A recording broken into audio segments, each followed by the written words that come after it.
And first, let's go over here and we're going to check out the weapons again.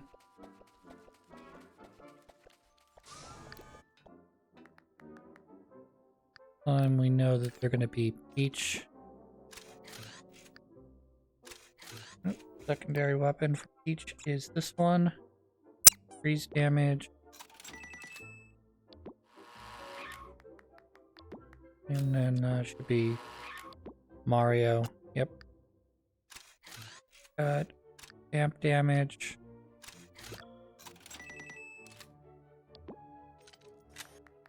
Alright, all I got left is this one. And this one.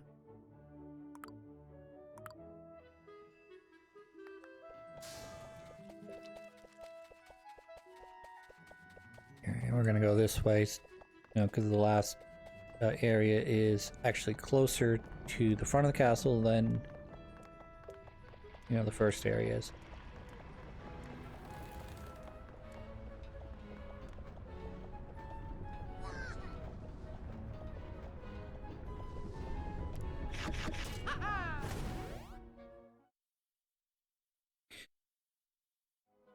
I believe this is is this an escort mission? I feel like this is an escort mission.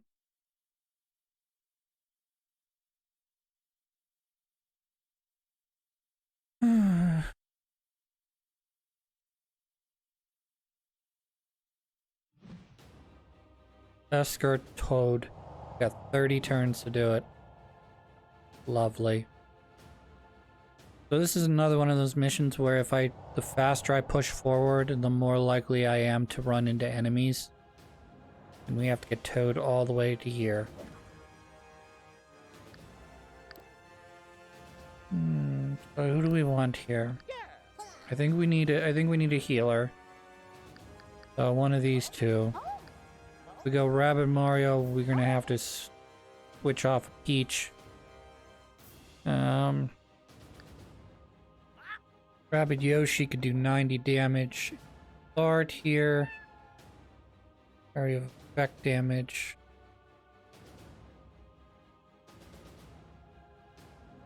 Ground pound. Oh, that was embarrassing. I think we gotta go Rabbid Mario.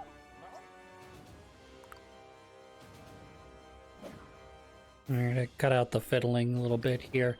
We're going to trivialize this mission. This mission is a lot more difficult if you don't pick Rabbid Mario. But with Rabbid Mario being able to do this, and the fact that a lot of the enemies in this escort mission aren't as strong as all the mini-bosses we ran into, we should be able to, once we get past this initial stage of hopefully not killing Toad with the slide tackle, I should be able to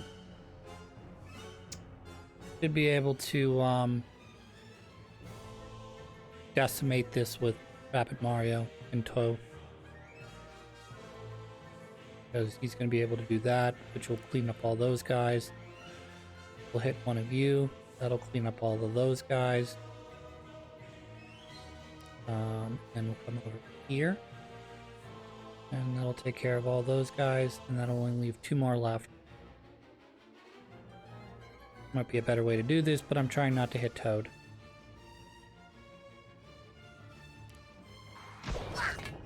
And then we will, yes, shotgun them so that we do not waste anybody's turn.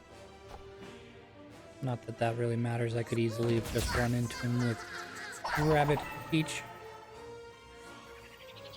Rabbid Mario, you are disgusting. That is a disgusting level of damage you've just dealt. So, as I said, Rabbid Mario is, because of that area of effect damage, and the fact that he's a shotgunner, and the fact that he's got a decent amount of HP. 590 is that high? I don't know. I think that's high. But I'm going to do it here as well. I'm going to clean up these 3 piranha plants using, I gonna guess almost exclusively Rabbid Mario here, and we're gonna use a use a lore spell, lure them all together, and then hammer them flat, and that's gonna be it for those 3. So I'm gonna clean up all of the guys in the first, 2 turns. They're all going to be dead, just because I've got Rabbid Mario. Now, I could have also done this with a combination of my 3 guys, Mario plus my other 2 helpers, whether that be Rabbid Peach or anyone else for that matter. And depending if I had chosen a shotgunner like regular Peach, we probably could have done it with just Mario and Peach. Excuse me. But as you can see, Rabbid Mario gives me such a huge advantage in this that I'm able to push Mario and Rabbid Peach up forward and, start spawning some guys that are in front of me, because they're popping up out of the ground, and then I get to go. I have a distinct advantage over them. Whereas if it was going the other way around, where they were they were popping up and then taking their turn before I get to go, this would be remarkably harder. But we're gonna try not to do any. We're gonna try to do as little amount of friendly fire damage with Rabbid Mario as I can. So, because this is the last of the challenge missions, and after this I should have 100% on this game again.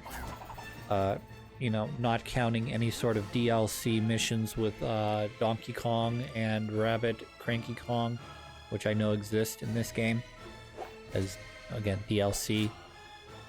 I was looking at possibly playing the sequel to this game, which is the one where they go into space. And I was I'm not sure if I'll be playing that. I don't think I'll be playing that next, because that game is very different from this game insofar as it has different levels of difficulty, and I've turned my difficulty all the way up to like the hardest difficulty.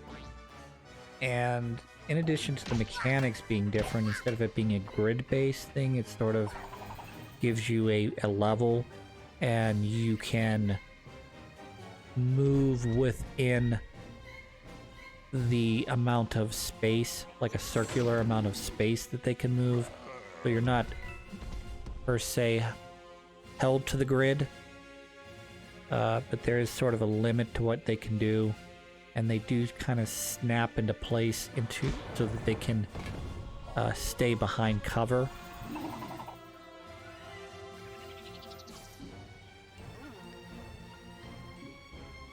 And they also mixed up a lot of the weapons. So Rabbid Luigi still has his discus thing, but it can hit more guys. It has like a ricochet effect to it.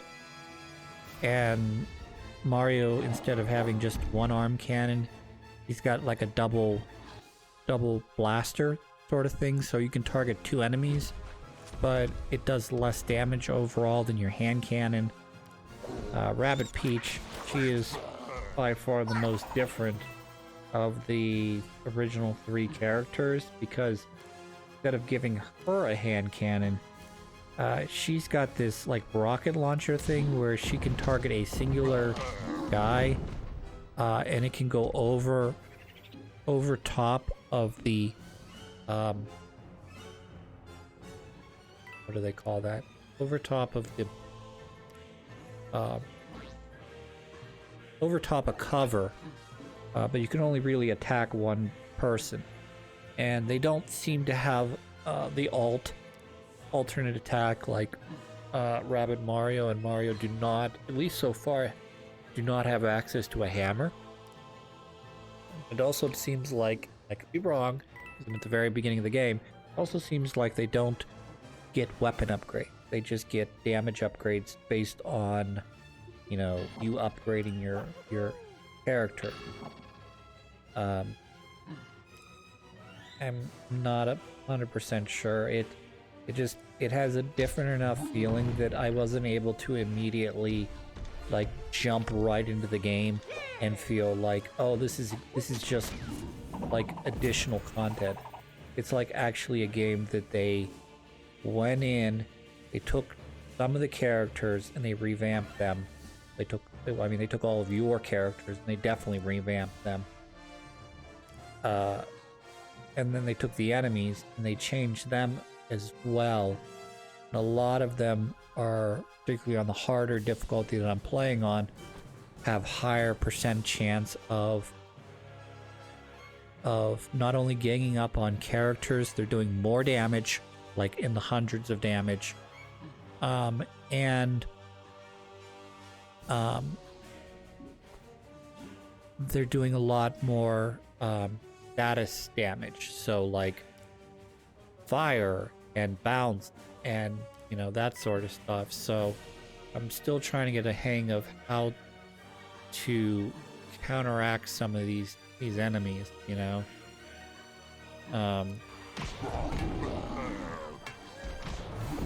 but one of the nice things about the game, in addition to all the characters having so far a very unique set of weapons and different playstyles, is they let you pick 3 characters. And they can be all Mario characters, they can be all Rabbid characters, they can be some combination thereof, and they does not require you to use Mario every time. So that's kind of interesting.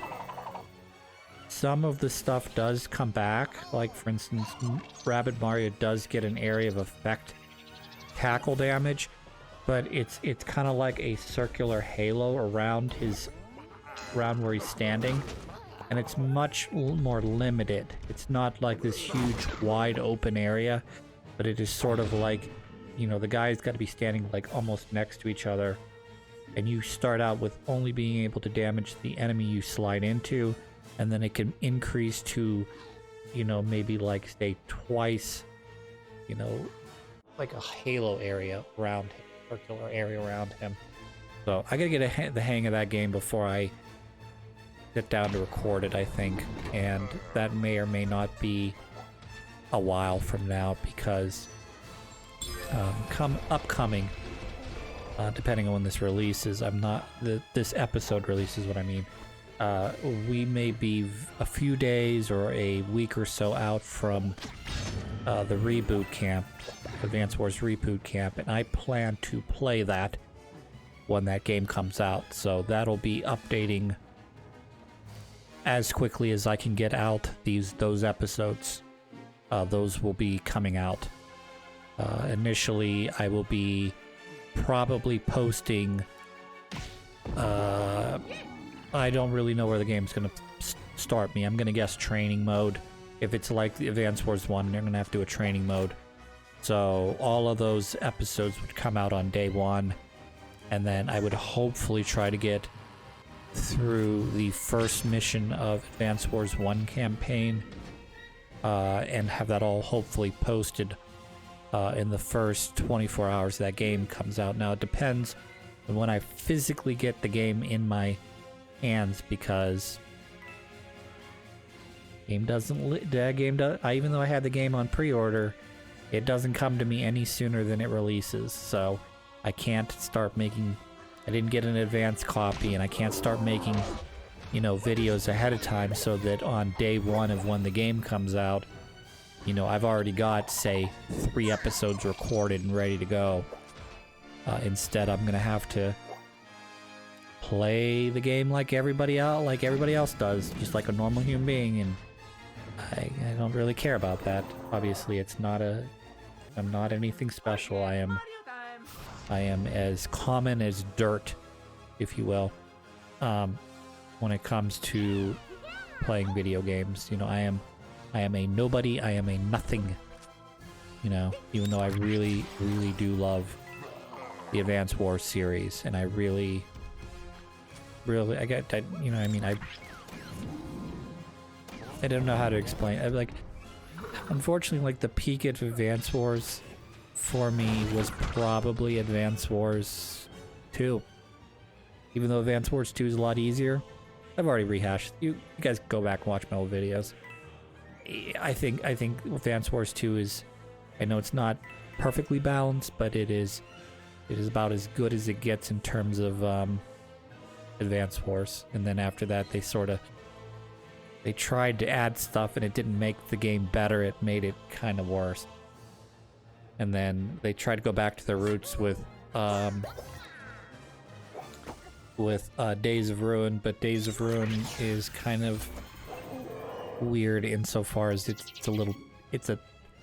takes the fun part of Advance Wars out of, you know, the fun, like, hey, we're having fun, we're playing an Advance Wars game, and it's like, nah, all these guys they have families, and they live their lives, and every time you send them off to fight, a lot of them are not going to come back. They're not going to come back, they're going to be dead forever, and you know, you're going to have to console their families, you know, and explain to them, you know, why did you send them in there to fight that tank when you knew that, you know, they weren't coming back from that, you know? Just messed up, man. I get it, war is not supposed to be a fun, happy-go-lucky thing, but good boy. Days of Ruin kind of took it to like a confusingly dark place. But it was a good game. It was a good game. It was a good game. Just, I don't know. It was sort of the last breath for Advance Wars, unfortunately.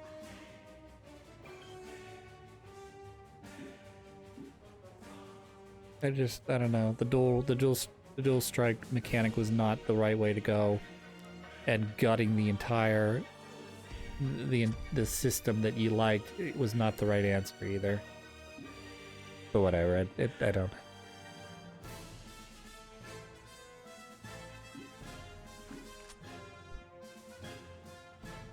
From what I understand, they're not going to balance the game either, so it's just going to be essentially a remake of the original. It's going to have all the same percentages and whatever. I'm not going to worry about it.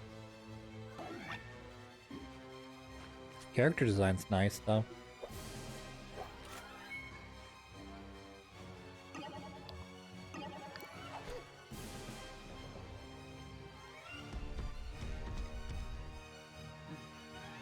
So getting back to this, as you can see, Rabbid Mario is cleaning this up pretty good. Rabbid Peach is also pretty good, because if I get myself into any trouble, I have the ability to heal my guys, which Mario's running a little low. He's running kind of normal. I'm going to say he's running normal on health. He's got some damage. I can heal that up with Rabbid Peach. I could literally do it right now and get him back to full HP, but I'm going to save her heal because I want to do something different here. And I'm going to hammer this, so these guys are all dead. And then after that, we're going to be dealing with the guys behind Rabbid Peach, and then I'm going to use my MVP right here to... we're going to basically take this whole situation here, which is sort of like a roadblock for me, and it can be very dangerous for Toad, because there are 3 Valkyries plus 2 shotgunners plus the guys that are standing next to Rabbid Peach, and that's very dangerous for Toad, and he can easily ganged up on, and this could be the end of your run, this particular run. This is a very dangerous area I'm in right now. But again, Rabbid Mario sort of negates that because of his large area of effect slide damage. So 100 damage there, 100 damage there, 70 to the people that aren't directly getting slid into. And then I can do Magnetic Dance, and from here comes the hammer. So all of these guys, all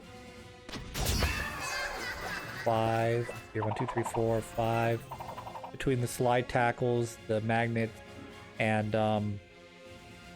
you know, the hammer, I've taken out 5 guys with Rabbid Mario. I took out 3 with regular Mario, and I'm going to take out 3 more with Rabbid Peach. So this whole area just gets, between the 3 of these guys, gets completely negated. Now obviously I gotta have my little remote control car here in order to do what I just did right there, but you know, synergizing the three of them is just ridiculous. I mean, he's moving slowly up the board behind me, and if I don't want him to, he's not going to catch me between now and the end of this mission.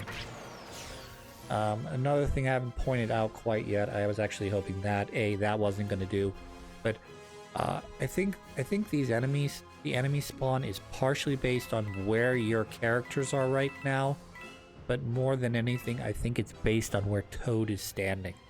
So as Toad moves up the board, the enemies will begin to spawn around him. So if I wanted to park Toad's butt back at the very beginning of the stage and then slowly move him up as my front line three guys advance and decimate the guys in front as they spawn in front of me, you know, that would be, I think they realized that was a very likely possibility, is that you're overpowered, you're gonna send Mario and Rabbid Mario or whoever up front, make the guys spawn, and then bring Toad in, you know, 1 or 2 full-length turns behind him and not have to worry about any damage to him. So they very much took Toad's position on the board and decided where the enemies are going to spawn. Not all of them. I'm sure if I had moved Rabbid Mario or whoever up to this point, some of these guys would spawn. But I know for a fact that as I moved Toad up the board, there have been enemies that spawn behind him. And then there may also be some sort of time-related thing where this enemy is expected to spawn on this turn and this enemy spawns on this turn. But I think the way they programmed it, it was highly dependent on where is Toad currently standing. These enemies will spawn because of he's this far up the board. And then secondarily, I think it was based on where are your other characters. If they've made it too far up the board, I think they try to spawn enemies in front of them to try to slow them down a little bit. But again, the mission is not to get Rabbid, Peach, or Mario, or whoever up the board to the selected goal area, but rather to escort Toad to where he needs to be. And so the enemies do not spawn until he is within their range. And this is sort of me negating that, is, you know, sending Mario and Peach and Rabbid Mario up the board to clean the guys as they spawn in front of me, to clean them off the board. And because they are spawning and then I get to take my turn instead of the other way around where they get to go and then, or they spawn and then they get to take their turn. Again, this is much easier than the other one where I was waiting for the guys to spawn, and then as soon as they spawn, they're attacking my guys. So I gotta not only figure out who's about to spawn, but how, you know, can they do enough damage to take out one of my guys if they all gang up on the same person. So it's like night and day in terms of difficulty. Plus, this game has friendly fire in it, and I've discovered that I think the new Mario+Rabbids game does not have friendly fire, and that makes it's like it's completely like night and day in terms of where am I putting my guys? Is that a shotgun guy? Do I have to keep my guys clean of them? I mean, if I'm literally standing a shotgun, like there's 5 enemies standing in my way, and Mario happens to be in the area, in this game, I have to seriously think about, do I want to deal damage to Mario, knowing that he's going to also take damage? Or, like right here, do I want to damage Rabbid Peach in order to kill the 2 guys that are behind me? Or do I want to do something different so that I'm not damaging my own guy? You know? These are considerations, whereas there's no friendly fire. I just shoot the shotgun. I send the little remote control car because there's no friendly fire. So I can literally stand in the middle of it, let the bomb go off, essentially, the cart bomb go off, and not have to worry about well, I've got Mario in there, you know. I don't want to deal damage to him. So, and I'm gonna say this now, and I'm gonna say it again. Don't make live-action versions of cartoons. It just makes everything worse. Particularly if the cartoons do a good job of depicting the human form and the human condition. You know, I don't need to see a less talented, less well-made, with less special effects, physical adaptation of it. Like, for instance, let me give you an example. You could probably do a pretty good version of, like, I don't know, like Perfect Blue. Probably wouldn't get the same level of cinematography and beauty that is in Perfect Blue, but in terms of what it's asking of the audience, it's not too heavily reliant on any level of special effects, so you should be able to do the movie adequately. You know, obviously a movie I really like and I think is a little bit beyond you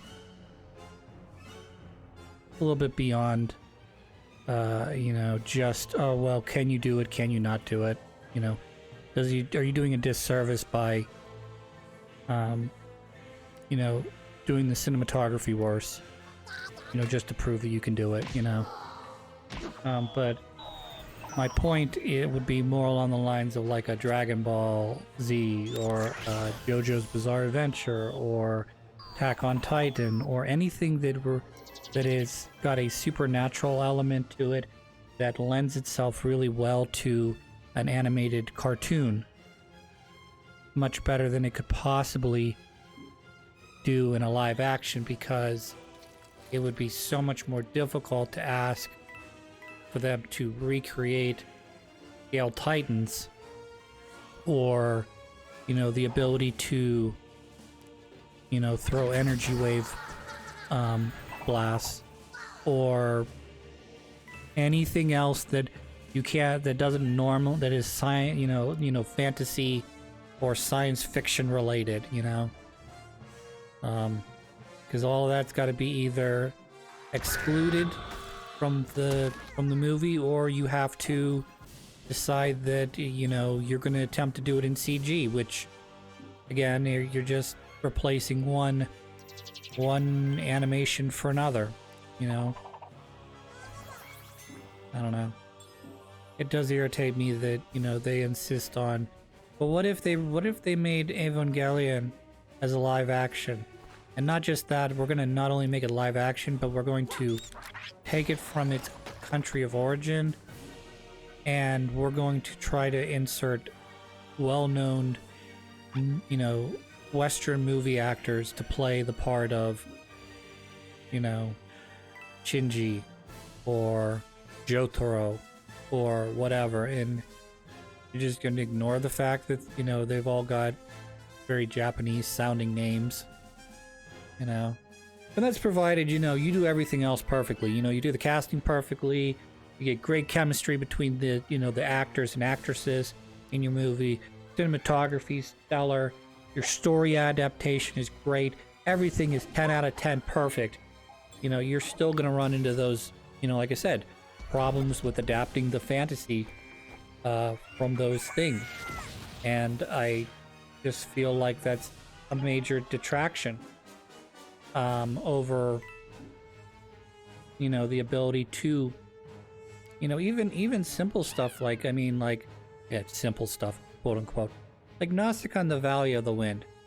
Yeah, there is a supernatural element to it. It's those kind of pill bug looking things, kind of getting ready to overrun a village because the village happens to be in their path. But, you know, just the flying portion of Nausicaa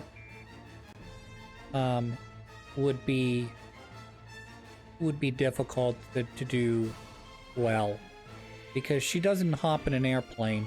She sort of has this like flying, gliding machine that she uses to get around. I don't know. There are things I really like, you know, even outside of, say, the fantasy genre, or, you know, what Miyazaki does really well in his films. Plus, you know, I mean, sometimes you get the over-the-top gratuitous violence, which is just the worst thing you could possibly do. It would look either really funny, or it would either look really stupid, or I'm not sure you can keep this movie R-rated.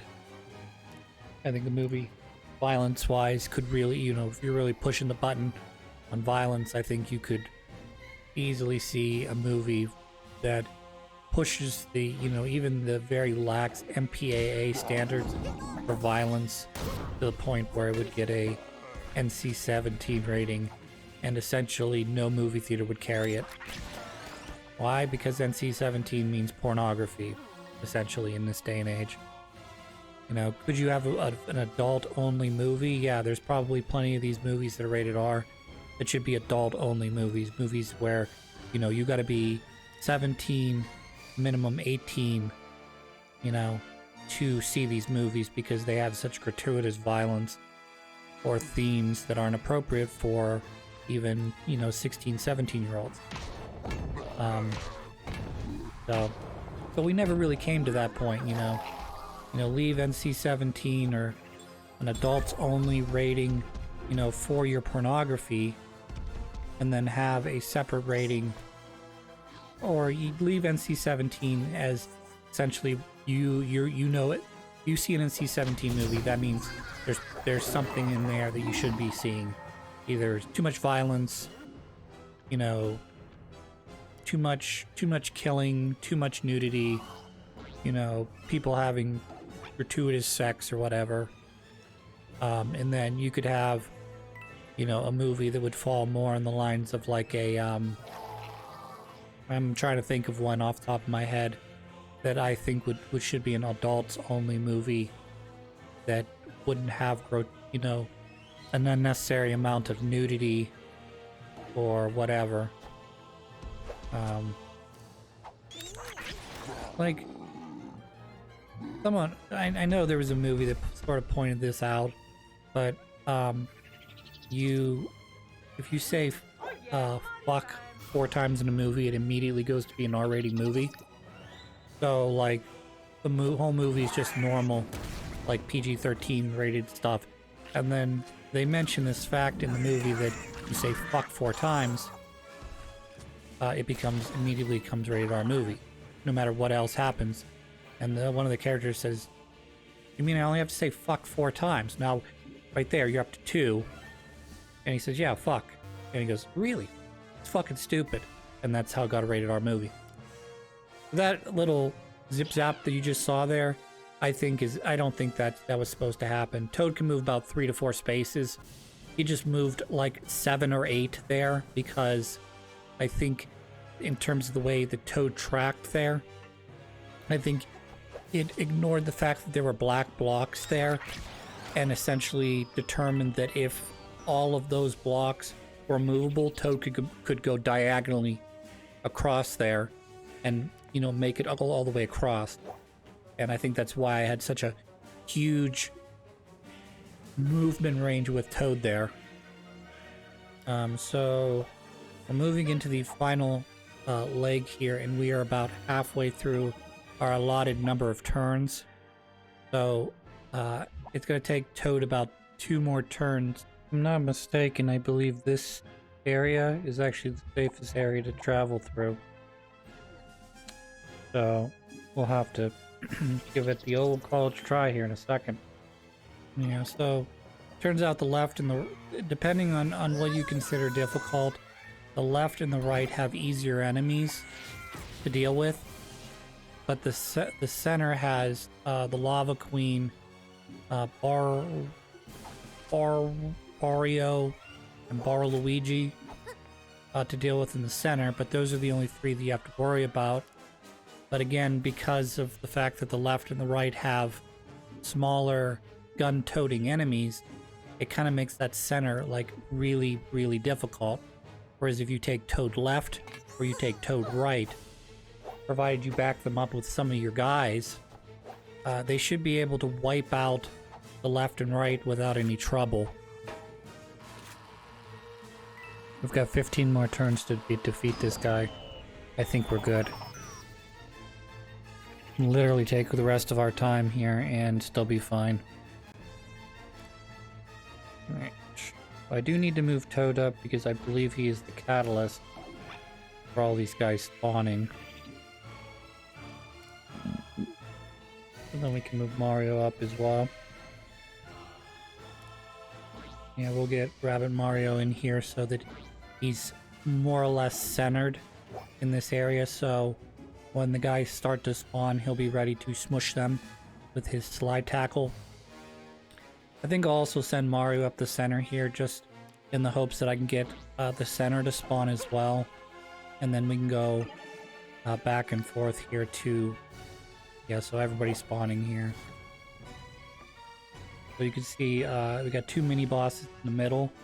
And then I've got the little guys, the basic of basic enemies to the... Well, there's one spawned here, but the basic of basic enemies are all to the left and right. But obviously little bits of damage can add up very quickly if you let it.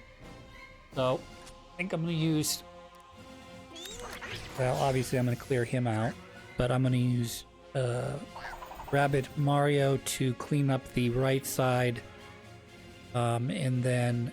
maybe circle him back, since he's going to kill everything in this first or second slide tackle, and then pull him back and then have him go up the center with Mario.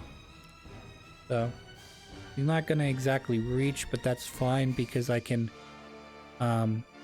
use the shotgun or hammer them. So, but this whole right side is clear now for Toad to move through. It may spawn more enemies as when Toad gets close. Yeah, let's do that.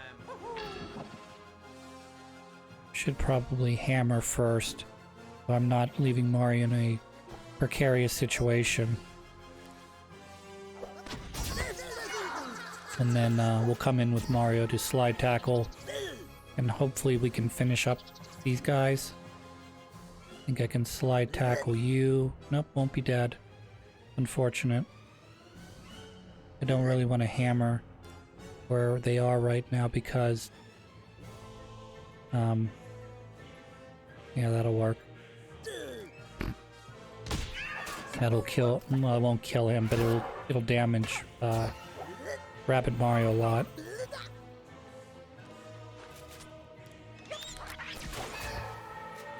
Yeah, they're dead. Not mistaken, I believe. I thought Luigi was over here. Waluigi. Maybe he's not. I'm not sure if that's dependent on where Toad goes or not. I guess I'll send you this direction. You don't take as much damage, hopefully. We'll see. You can see they're spawning now. Here's Waluigi.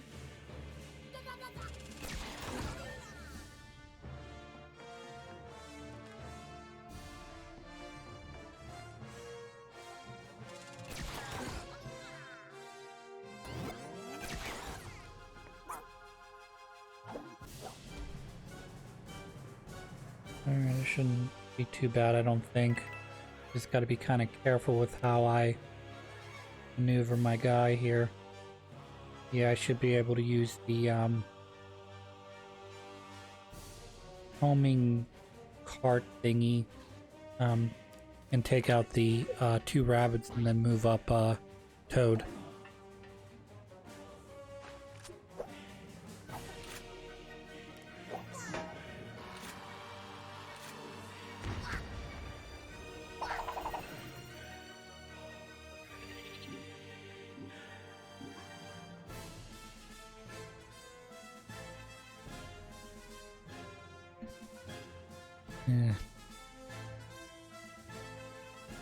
Yeah, this should be good. I should be able within a turn or two, Toad should be at the end. So let's see what kind of damage we can do to everything. So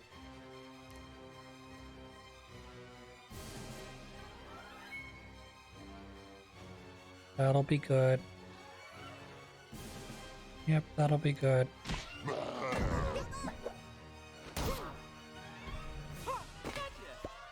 Shoot him. Shoot him. But which one do I shoot? Just kidding, I shoot that guy. There's nothing more complicated than that, because guess what I'm gonna do here? That's right. Gonna make it simple. Make it simple, stupid. Travel through here. All these guys are dead now. Yep, just like that, they're all dead. And then we can come over here, and I can shoot Waluigi, or Waluigi.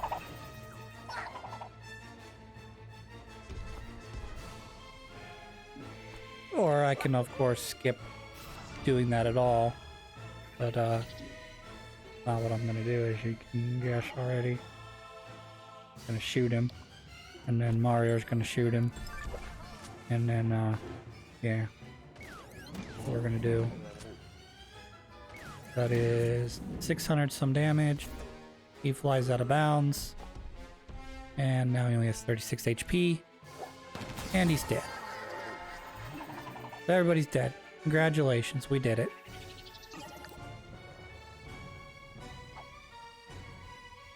Nice try, turd. You're too late.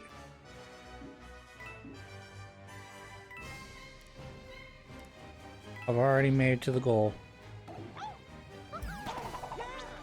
Battle cleared it.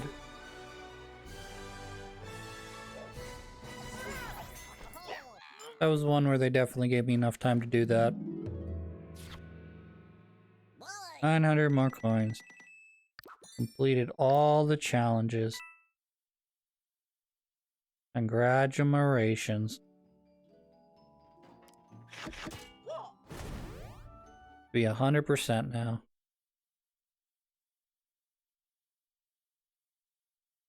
Kind of hoping that those things would also give me some, like, power-up orbs, but they do not.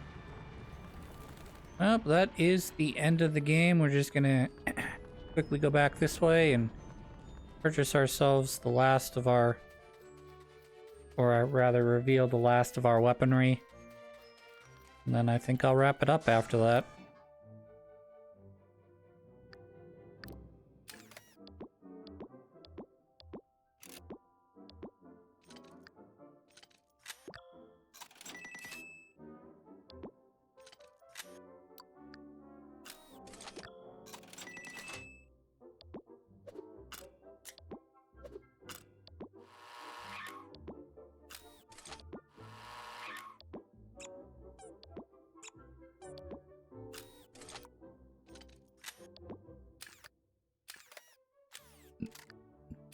I guess Mario doesn't really have a ultimate weapon. It doesn't seem like it anyways. Choose between these two. Kind of weird because everybody else... Ooh! You don't either. How about that? You don't either. Of course, you got like 100% chance of doing stone, so... Yeah.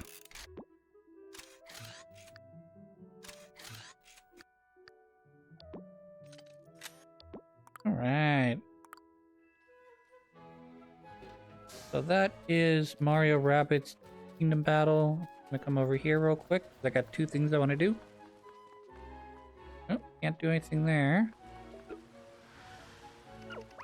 The rabbits have really outdone themselves for once. I have to, oh wait, it's Big Gold Spy. Alright, and then Toad and Toadette should be here to basically congratulate you for getting 100%. Mario, we just made it back from spooky trails. Thanks for clearing a path for us. It gives us a chance to enjoy the scenery. Well, that reminds me, we were asked to read a message to you. It says, we citizens of the Mushroom Kingdom offer our highest appreciation and utmost admiration to you, its greatest heroes. Put everything into this world. Thank you for saving it. You know what they say, helping your friends is all part of life's rich journey. What's that they say? Anyways, congrats, you guys. Hopefully next time this happens, we'll be a little more useful. See ya! That's probably the devs being like, hey, thanks for playing our game 100%.